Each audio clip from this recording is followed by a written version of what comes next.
Hi, this is Dan Scott from www.buildmylawbusiness.com. I help lawyers build a law business, not just a job. I've got my orange on today. Today, the University of Tennessee plays, and I'm a fan of the University of Tennessee.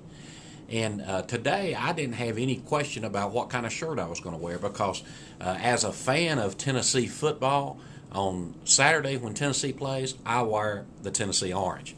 Now, I thought about that as I was coming up in the elevator just a few minutes ago and really thought about why it is that I just, bam, get this Tennessee orange on and put it on. I'm a rabid fan, and I wondered, as I was thinking about that, are your clients rabid fans? What will it take to make your clients rabid fans? That is, what will it take to make your clients always think of you when they have a legal problem? Well, there's a number of things that you can do to make sure that they always think of you. First, you can always be in front of them. Maybe not always, frequently. You can frequently be in front of your clients. Do you contact them via some sort of email on a frequent basis or maybe on a regular basis? Do you contact your clients and tell them what's going on in your life? Do you let them know about some changes in the law or maybe really just things of interest in the law? I know one of the things that I teach young lawyers is clients love to hear about interesting things and your take on them. But we don't normally communicate that way because the client it seems like we think that they're just interested in one thing, and that is the resolution of their dispute. And no doubt they are interested in that, but we need to learn that we have a depth of knowledge that we can share with our clients, and they will select you then as the expert. Okay? So when you see something happening in the law, the perfect example is this recent appointment of Sotomayor as the Supreme Court Justice. Your clients would have liked to have heard what you thought about that, if you're bold enough to tell them.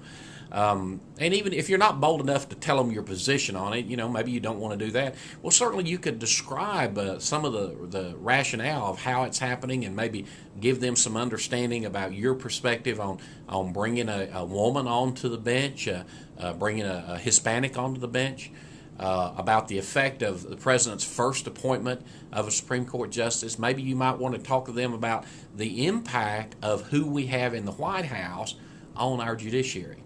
You see, just thinking about that one example, it's easy to see some ways that we could communicate with our clients that make them understand that we've got a lot more depth than just resolving that one problem, that one legal dispute that they've hired you to do. So how are you going to do that? Well, you're going to have to do that either through an email, through written communication, maybe through a newsletter, or what about a video like this? Could you take just 5 minutes and sit down and do a video using a flip camera like I'm using now, and just talk about, for example, the example we're talking about is the appointment of Sotomayor as the Supreme Court Justice. Could you just talk about that and then post it and then send your clients an email and let them know where to get it? You could do that. Now the question is, will you? Why would you do that? Well, because again, you remember my big orange shirt?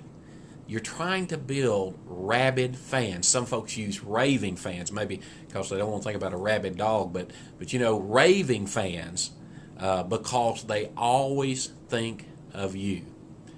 This is Dan Scott at buildmylawbusiness.com. I hope this was helpful to you. Think about how today, not tomorrow, how today you might begin to communicate more effectively with your clients and let them know that you've got depth that goes way beyond the problem that you're resolving for them today. Good to speak with you. Talk soon.